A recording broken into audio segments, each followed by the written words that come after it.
Welcome to the 2022 Vlieseline Quilt-A-Long. I'm Laura Strutt and I'm delighted that you're joining me for this 4-part project to create your own Flying Geese quilt.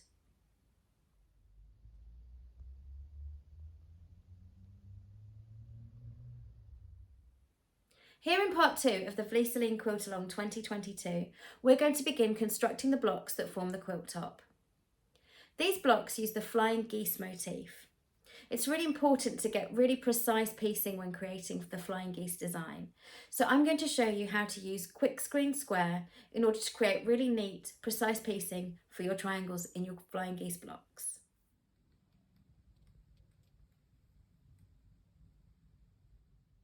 Let's take a look at all the fabrics that we've cut for our quilts. So when I've cut my fabrics, I like to lay them in bundles so I can see exactly what I've got. So I've got my Quickscreen Square, which has been cut and marked up for the geese blocks. And then I've got my selection of triangles. So if we look at the original guide, we've got 2 geese in the middle followed by 4 sky. So for my first block, I'm going to take one of my fabric A and I'm going to place it here, and at the bottom I'm not working with these prints or planes, I'm going to be using one of these prints here. So I'll take one of those and I'm going to just place it here. Now what I'm doing is I'm just showing you the selection of fabrics. We're going to stitch it in a different way, but this is to make sure that I have all of the correct fabrics taken over to my sewing machine to sew my block. I now need to have 4 of the sky pieces. So when I lay them roughly on here, you get the idea of how the block is going to come together. Okay, so I'm just going to put those on there. So we've got 2 geese and the 4 skies that make up our quilt block. How we position our fabrics for sewing is very important. So we're going to be placing it onto the unprinted side with the right sides uppermost. And I'm going to turn it over so you can see the stitching lines. Now I need to make sure that my fabrics are positioned so that I have a border of fabric, so a seam allowance, that runs outside of our template. So the fabric needs to extend past our stitching lines. And then when we're adding our next piece to stitch, we're placing it right sides together and we can pop a pin in. One thing you can do is to pop a pin in so that you're working the pin through where your stitching line will be, and you can fold it over and you can see that your fabrics will extend all the way over the next line of stitching. So with my fabrics aligned, I'm going to pop a pin in, and looking at the stitching side, I can see that all of my fabrics extend beyond my stitching line. If you're struggling to get a neat border the whole way round, you could opt to upsize your squares ever so slightly just to give you a bit more fabric to play with. Alternatively, you could cut a template and you could use that template to create your pieces that you know are going to cover all of the sides. A template's a really great idea if you're perhaps working with scraps or if you're fussy cutting. Before we begin sewing our blocks, let's take a quick look at the setup that we have for our sewing machine. So I've replaced my needle with a brand new sharp and I'm using a 70 needle.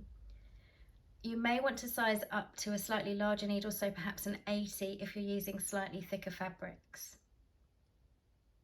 The thread that I'm using for this project for piecing, I'm working with a neutral shade of cotton and it's a 40 weight. And I've selected a number 2 for my stitch length. Here we're going to stitch the first part of the geese motif. So our fabrics are on the unprinted side and we're going to be stitching along the guideline on the printed side. So popping that into the machine, I'm going to carefully lower my needle into position to allow me to stitch all the way along this line. So I'm working with a straight stitch and I'm just going to sew all the way along, following the line all the way to the end to piece those 2 elements together. So just using that line as a guide, working nice and neatly to the end of that section.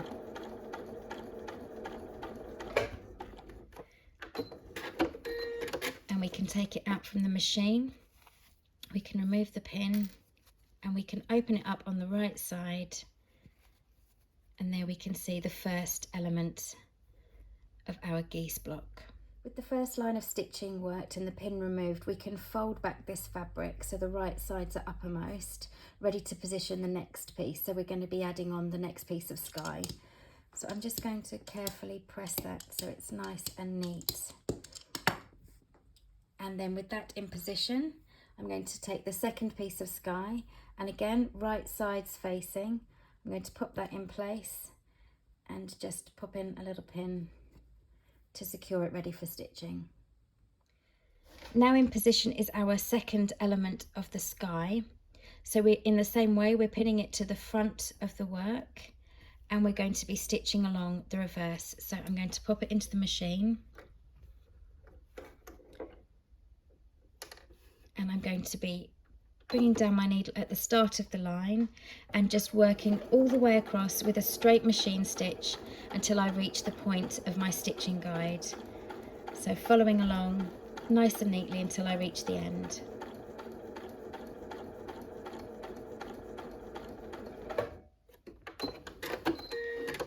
We can remove it from the machine, and if we take the pin out and open it up, we can see that the first geese and the two sky elements have been created.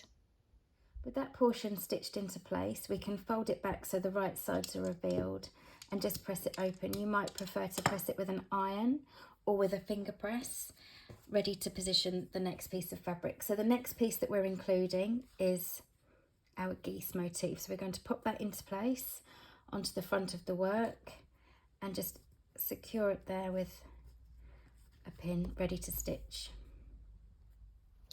The next element that we're going to add into our motif is the second geese part. So this is pinned in place onto the unprinted side and we are going to be stitching on the grid side. So placing it to the machine, we're going to bring the needle down at the start of the line and again using our straight stitch, just following all the way along, stitching through all of the fabrics on the right side with your grid side uppermost. So stitching right to the end of the line.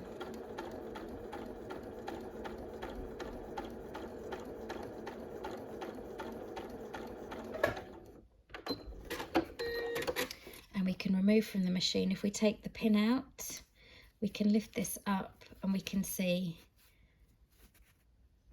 that geese element in position.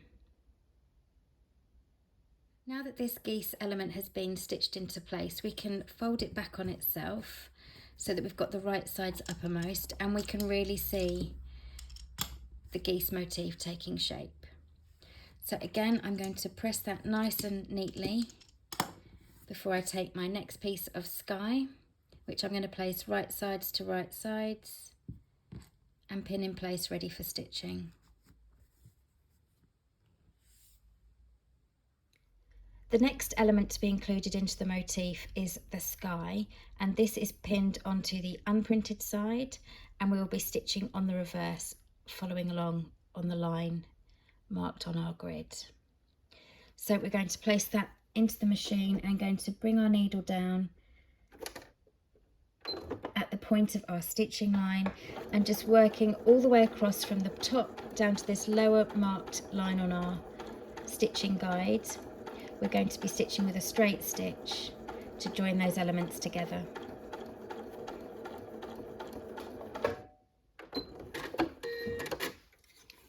At the end of the line, we can remove it from our machine there and we can pop the pin out and we turn over to reveal the next portion of sky. Again, once secured, we can fold the fabric so the right side is revealed, taking the time just to press it out neatly. And we can see here we've got one last piece of sky to include, so we're going to place that again right sides up, aligning the fabrics and popping a little pin in just to secure, ready to stitch. With our final piece in position on the unprinted side, we can turn our work over and bring it to the machine with the grid side uppermost.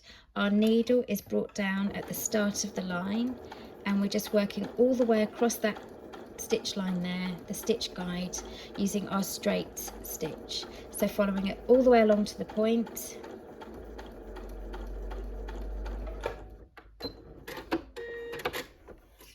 And we can remove it from the machine. And if we just slip this pin out, we can fold back the sky and reveal the completed geese motif. With the last piece secured into place, we can fold the fabrics back and press them out to reveal the finished quilt motif. You may like to take that over to your ironing board and give it a full press, but here you can see the finished geese and the sky that form the motif. Now what you'll need to do is you'll need to go ahead and continue using this format to make the remaining geese motifs that will form the blocks for the quilt top. As you're stitching, you may find that perhaps you use the wrong piece of fabric in the wrong place, or you veer off of your stitching guide on the reverse of the Quickscreen Square. One thing you can do is you can easily remove your stitches. You just need to use carefully work with a seam ripper and just carefully take those stitches out if you do need to perhaps reposition a stitching line or swap one of your fabrics. Thank you so much for joining us for part 2 of the Vlieseline Quilt-A-Long 2022. Please do tune in for part 3, where we will begin using our quilt blocks and piecing them together to form the overall quilt top.